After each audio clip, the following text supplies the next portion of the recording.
오치성, 이석재, 김종필 중령 등 행정팀이 무척 바쁘다. 혁명군 병력 동원은 시작에 불과하고 다음 단계의 행정팀이 제대로 작동해야만 혁명이 본격적으로 진행된다. 지금 현재 온 정성을 들이고 있는 병력 출동은 정권 인수와 함께 진행될 위대한 대한민국 만들기의 출발점일 뿐이다. 혁명을 통해 통치권, 즉 헌법상 존재하는 국회, 행정, 사법 기능을 인수할 조직을 만들어야 한다. 타국의 군사혁명 사례를 통해 살펴보면 거의 대부분 군사혁명위원회가 등장한다. 공산당에서 즐겨 사용하는 위원회가 혁명정부에서도 필요하다. 혁명위원회를 만들어야 한다면 누구를 어느 정도까지 포함시켜야 할 것인가? 고민이 된다. 지금 혁명에 참여하고 있는 또 참여하려고 의지를 표명하는 이들을 보면 거의 대부분 목숨을 내걸 정도로 진지하다. 너무나 많은 이들이 참여하고 있어서 선별하는 일이 쉽지 않다. 어느 한 사람이라도 자칫 소외감을 느끼게 되는 순간 혁명 동지들 사이에 갈등이 생길 수 있다. 정신 바짝 차려야 한다. 1954년 초 포트실, 로우턴 포병학교 교육 방문 중에 폴리틱스나 퍼블릭 어드미니스트레이션 책들을 관심 있게 보았었다. 눈이 번쩍 뜨였던 행정학 이론 중에는 테일러의 과학적 관리법, 페열의 14개 행정의 원리 등에 대한 내용이 있었다. 귀국 후에 군대를 테일러나 포드 자동차 회사의 방식대로 과학적으로 관리하고 페열의 말처럼 실천해보려고 노력했다. 그런 노력이 지금 우리 군대를 바로잡는 데 도움이 되었다고 생각한다.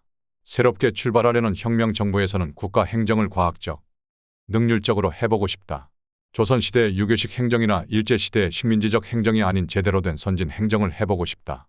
그 첫걸음이 군사혁명위원회와 그 산하 조직을 어떻게 만들고 운영하느냐다. 최고 상위의 핵심 군사혁명위원회를 두어 혁명 동지를 하나로 통합시킨 뒤 모두가 일사불란하게 하나의 목표로 집중하게 해야 한다.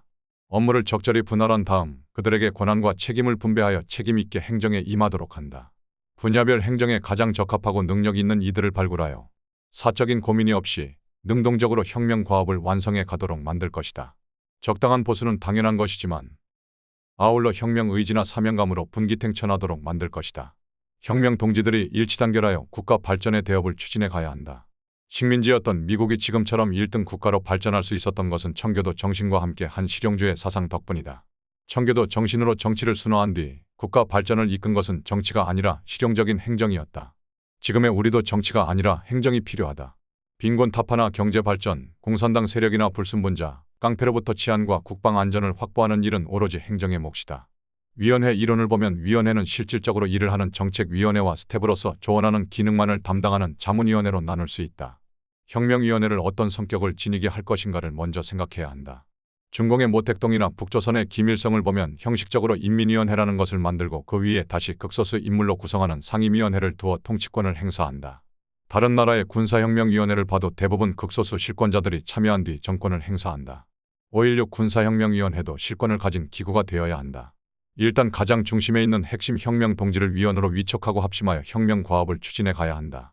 그런 뒤에 업무 분담을 할 수 있는 새로운 조직을 만들어가면 된다. 위원회 성원을 어떻게 할 것인가가 첫 번째 고민이다. 누구를? 몇 명이나? 당장 떠오르는 위원 후보로는 몇 년 전부터 함께 혁명을 추진해 오고 있는 김동하 장군, 이주일 장군, 무엇보다도 계획과 실천에 일가견이 있는 김종필 중령, 혁명본부에서 나를 도와 총지휘를 잘하고 있는 김재춘 대령이 생각난다. 이들은 반드시 혁명위원회에 포함되어야 한다. 지난주에 혁명 D-Day를 결정한 핵심 요인들이다. 무혈혁명을 위해 설득 중인 장도영 총장도 당연히 포함시켜야 하리라.